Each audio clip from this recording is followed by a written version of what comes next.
মহেন্দ্র সিং ধোনি বেশ পটু রিভিউ নেয়ার ক্ষেত্রে। ডিআরএস কে অনেকেই ডাকেন ধোনি রিভিউ সিস্টেম বলে। আসলেই কি তাই?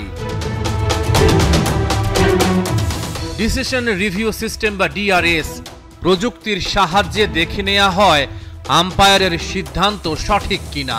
ফিল্ড আম্পায়ারের সিদ্ধান্ত পছন্দ না হলে ফিল্ডিং সাইডের ক্যাপ্টেন বা সংশ্লিষ্ট ব্যাটার রিভিউ নিতে পারেন। একাধিক ম্যাচের চিত্র বলছে ক্যাপ্টেন থেকে শুরু করে ক্রিজে থাকা ক্রিকেটাররা সঠিক ডিআরএস কল করতে পারেন না। কিন্তু ইন্ডিয়ান লেজেন্ড মহেন্দ্র সিং ধোনি অন্যদের চেয়ে একেবারেই আলাদা। 100% নিশ্চিত না হলে মাহি ডিআরএস এর আবেদন করেন না। দুরন্ত ক্রিকেট মস্তিষ্ক কাজে লাগিয়ে দক্ষতার সাথে ডিআরএস নেন ধোনি। বেশিরভাগ ক্ষেত্রে ডিআরএস নিয়ে সফল হয়েছেন তিনি। মাহির খেলা অনেক ম্যাচে ফিল্ড আম্পায়ারের দায়িত্বে দেখা গিয়েছে অনিল চৌধুরীকে। মাঠে নিজের অভিজ্ঞতা থেকে সার্টিফিকেট দিলেন ধোনিকে।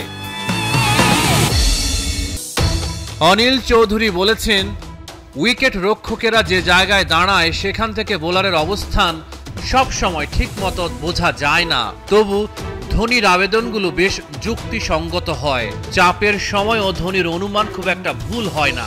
ডিআরএস নেয়ার ক্ষেত্রে ও খুব নিখুঁত, বলা যায় প্রায় নিখুঁত। তাই ডিআরএস কে ধোনি রিভিউ সিস্টেম বলাই যায়। অধিনায়ক হিসেবে ধোনি কতটা সফল নতুন করে না বললেও চলে। ভারতের হয়ে সম্ভাব্য সব আন্তর্জাতিক শিরোপা, চেন্নাই সুপার কিংসের হয়ে আইপিএল এবং চ্যাম্পিয়ন্স লিগের সাফল্য সবকিছুই আছে তার নামের পাশে। মাহি তাই অনেকটাই এগিয়ে থাকবেন সর্বকালের সেরা অধিনায়ক হওয়ার দৌড়ে। বয়স 43, তবে চেন্নাই সুপার কিংসের সিইও কাশী বিশ্বনাথন আগামী বছর আইপিএলেও ধোনির খেলার ব্যাপারে আশাবাদী। রহমান পেয়ার, 71।